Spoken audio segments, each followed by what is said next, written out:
This week, the Dirt Shed Show's in California. Come on.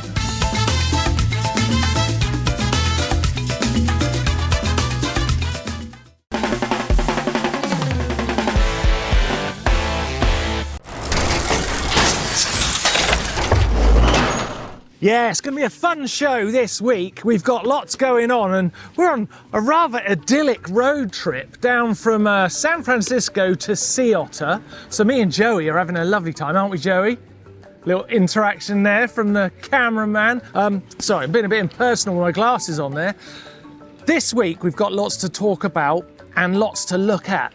And the one thing I want to do is while we're in this particular location, I thought we'd go and see the guys at Santa Cruz because they've got some cool bikes and they're so cool they named a whole town after them, which is amazing really. And I'm of the thought that they might have the most winningest bike this year, the new V10 and its changes. So I thought I'd catch up with Garen over at Santa Cruz to see if they've got the fastest bike in the world for 2023.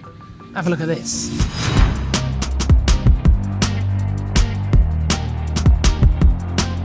Okay, here we are in Santa Cruz's headquarters with Garen Becker. Any relation to Boris? Zero, actually. None? No, I don't play tennis either. Shame. That'd have been so cool. Dude, I want to talk to you about the V10, right? Not many bikes have got like, it's kind of a character all of its own, isn't it? Yeah. It's kind of like, there's not many brands that have got that. Yeah, I guess it's become a bit iconic, hasn't it? Yeah. I think it's been on top step probably more than most downhill bikes out there over What's the last... the word? Winningest? Is that a word? Winningest. It's a weird word, right? Yeah. It's a weird word. Mainly thanks, probably I guess, to Greg Minar's done a lot of that. Greg Minar, Steve Peat. His bike here. Yes, of course. Rennie back in the day. Yeah, that Steve Peat guy, I remember him. Yeah. Yeah, he's okay. He's all right. He's okay. But you've got a new one. You've got a brand new one. We do. Okay, different than this, just a bit different. A little bit different. It's quite striking looking and I really like it, but it's just emerging. In this year. We've already seen it win a race. Yeah. With your whippet on it, Jackson. Top line, what's different about it? And is this going to be the fastest bike of 2023? I think the time will tell. I think it very well could be. Like, think about it this way. Jackson Goldstone, just first year in Elite, super hungry. Yeah. And also, as demonstrated, one of the fastest guys out there. Laurie, not really anything slow about the guy, and I think he's just peaking. Yes. And then meanwhile, you got Mr. Minar, who's like, he's trying not to let these young guns, he doesn't like to be juniored. And so you got three guys. Also, you got Nina Hoffman, who's, I think, going to have her breakout year, if I had to guess. She's on top of her game. That's a good shout. I think that's a good shout. Now, I've mentioned it on the Dirt Shed a few times already this year that I've got this hunch that little concoction that you just mentioned there with Minar, it's Greg Minar, and then you've got Laurie really at that moment where it could be the moment for one of those. You know when a downhill rider suddenly just can't stop winning.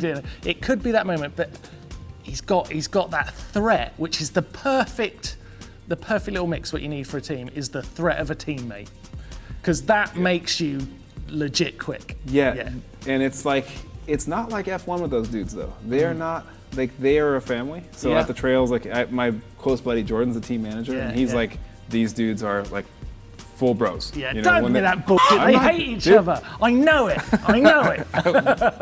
I don't. Maybe we'll see it on the racetrack this year. Yeah, they do. They do seem like they've family. got a really great relationship. The stuff that I saw from when they were out in New Zealand at the test track and that, and they looked like they were having a good time. Yeah. Top line, what's different about it? What's different about this new version compared to?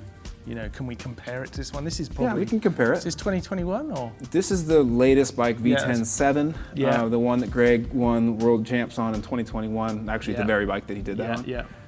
The difference is lower anti-rise, so the bike is better under braking. It stays active, doesn't firm up under braking so much. Right, okay. Lower anti-squat, so less pedal feedback from the rear end doing its thing. Less feedback through the pedals, which will free up the suspension a bit more. Yeah. Way more adjustments, like way more.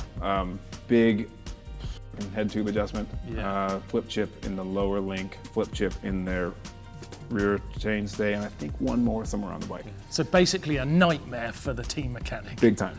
Yeah. Can we have a look at one? I think we can get back there. Let's have a look. Let's try. Because we might be locked out. You genuinely don't know, do you? Yes. Okay, step one. There's more steps? Oh yeah. Oh. We're good on that. That's a miracle that I got through that step. It's kind of cool having the building to ourselves, isn't it? This is pretty cool, actually. It's pretty sick. This is where they made Danny McCaskill. We are in. There might be a V10 in here. Am I right? Yeah! There you go. Woohoo!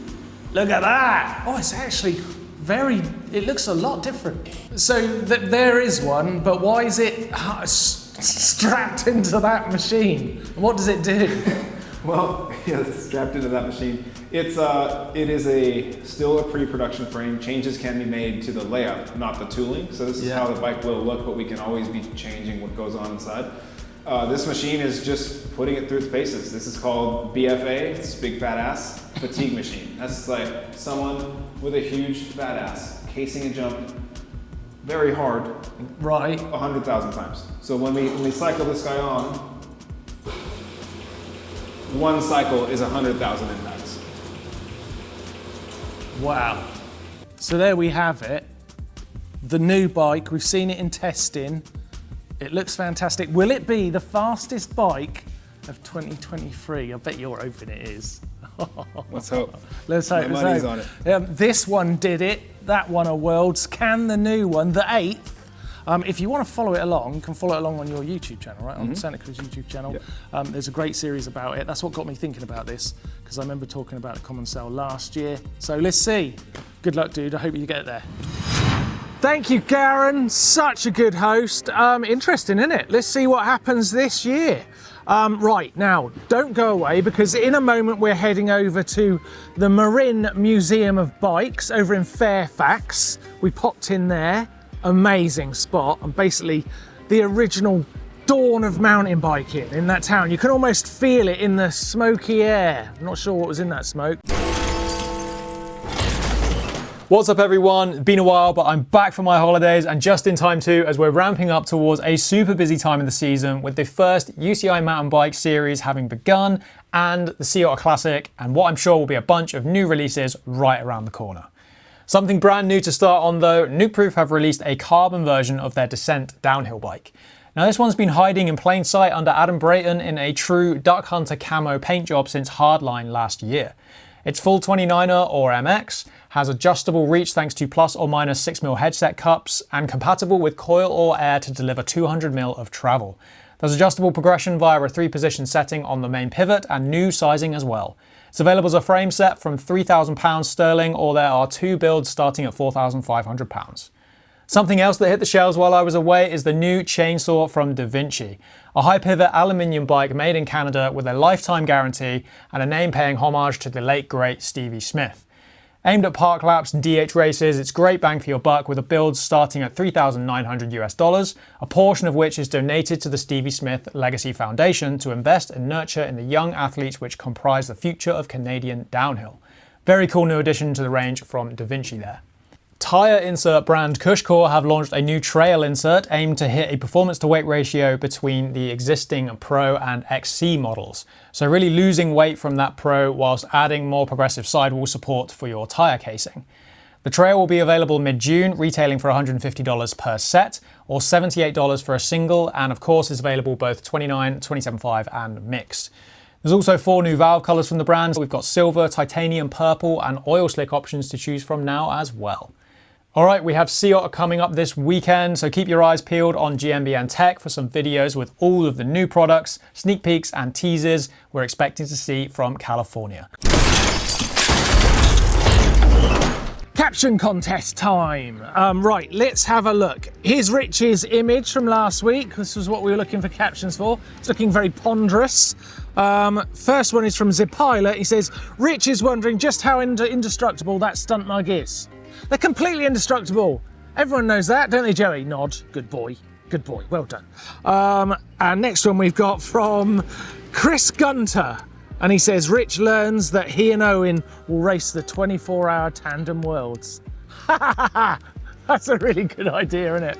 Let's put, I was looking at Joey then, but he didn't really respond. I think it's a good idea. Bad cameraman. You only do nods. I think that's a great idea. Owen and Rich in a tandem worlds. What do you think? Let us know in the comment section down below. We should definitely do it. Right, I've teased you enough. Let's head over to the Marin Museum over in Fairfax and see what beautiful bikes they had to look at.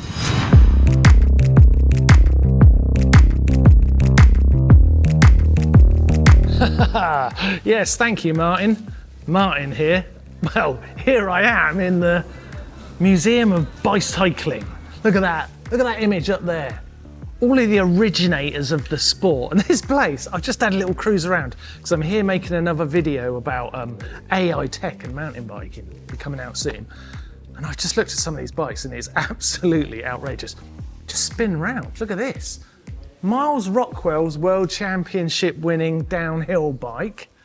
ATX1, fantastic. Of course, Rob Warner rode one of those. Just recently inducted to the Hall of Fame. You can see the proof of it just over there. But come, let me show you the original mountain bikes. These are literally the bikes that rode down the Repack Trail. In fact, I think that might actually be the Repack Trail sign. And these are incredible bikes, Jobii, and let's go and see what else they've got. Follow me. In fact, I can probably do this bit for you, Joey, in reverse. Follow me down. Got some incredible bikes.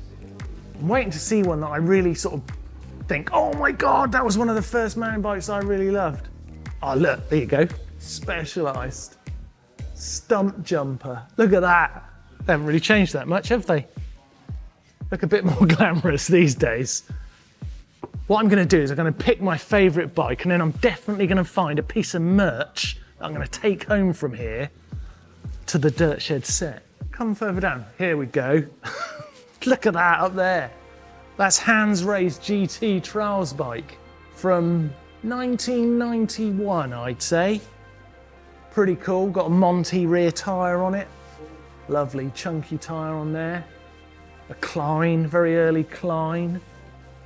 Look at all this stuff here, I love it. Here's some more stuff from Hans, look. Excellent. Oh, this bike. I feel like this bike, Mountain Cycle San Andreas, right? Or the San Andreas Mountain Cycle, whichever way Doddy would say it, I guess.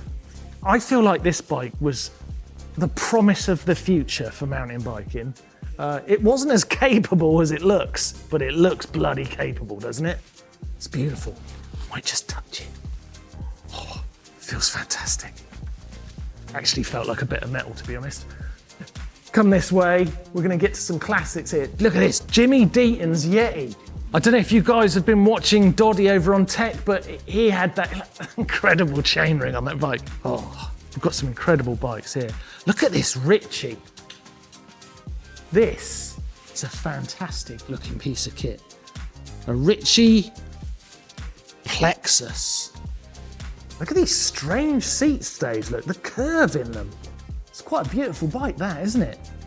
I'm sure there's someone screaming down the camera now going, oh my God, don't you know whose bike that is? Well, guess what? No, I don't. But I do know whose bike this is. It's another one of Miles Rockwell's Cannondales. And that's Missy Jove's Cannondale up there. I mean, they're super nice. That looks like a Nino shirt, a Scott bike. Do you know what though? As I'm coming around, they're starting to get a bit more modern. That's Minar's Santa Cruz that he won the world champs on. They're kind of boring, aren't they? It's like, yeah, okay, I can see them down the bike shop, but these things are just fantastic. Okay, it's time for me to pick my favorite bike in the Marin Museum of Bicycling. It's hard to say. It's quite difficult really because they're all pretty special. But I think it's got to be the mountain cycle. It's got to be. It's my favourite bike in here. It's never won a race in its entire history, but it looks flipping good, doesn't it? What's your favourite bike in here? Let us know in the comment section down below. Let's go back to that douchebag in the shed, although he's not in the shed this week. He's in the sun in Santa Cruz. You could probably spend the whole day here, but you know what I am going to do? I'm not going to leave empty-handed. I'm going to go and get, come on, let's go and get a bit of merch for the Dirt Shed, just so we can say we actually came here. What would Doddy choose?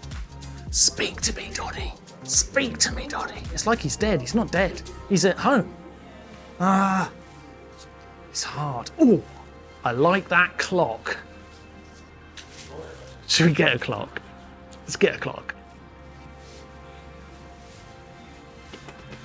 I could literally spend all day in there. Look at that Ibis bike. Oh my God. But we can't, because we've got lots to do and we're heading down to Sea Otter. We're on our way, but let's finish this Dirt Shed up back in Santa Cruz. But I'll be back, museum. Oh, that place was so cool. We didn't really have much time while we were there, but I'd definitely like to go back. But I'd love to go back there with Doddy. He'd be freaking out at that place. Me and Doddy are gonna have to go there to the museum and learn a bit more about Fairfax and how it all started. Right, this week we need to look at some really cool things we liked, and it's been an actually bumper week for things I liked. First off, Chris Kyle doing his BMX bowl riding underneath a hot air balloon. Absolutely ridiculous. That's insane, that guy is. And it's been such a long time in the making, that one. So definitely worth a look. The full video is amazing. Something else I really liked, Ali C building a very slick man cave stroke lady cave. I don't want to genderize it. It's very cool, and I can't wait to see the finished build of that. Well done, Ali C, like it a lot. Something else I really loved, Henrique Avancini winning the Copa America, back to winning ways. That guy just doesn't get slow, dude, does he? That's where you nod. Joey, bad cameraman, nod. That's better. Good boy. Good boy. Good boy. Right, I want to talk about what we've got coming up on the show this week, because obviously, like I said, I'm heading down to Sea Otter. So over on GMBN Tech and over on GMBN, we're going to have absolutely tons of videos coming from that amazing event that's going to have tons and tons of stuff to look at. Well, isn't that clever? While you're away looking at Sea Otter, I arrived there. Aren't I the clever boy? Say yes. Good boy. Thank you for watching the Dirt Shed. It's been a real joy this week, actually, seeing some really interesting people, going to some interesting places. Let us know what you think in the comments down below, especially about that downhill bike. Are you convinced? Santa Cruz were very humble about it, but they may well have the fastest bike. Who knows? Let us know if you think there's a faster one or who might be aboard it. And other than that, see you next week at Sea Otter Classic for the Dirt Shed Show. Goodbye.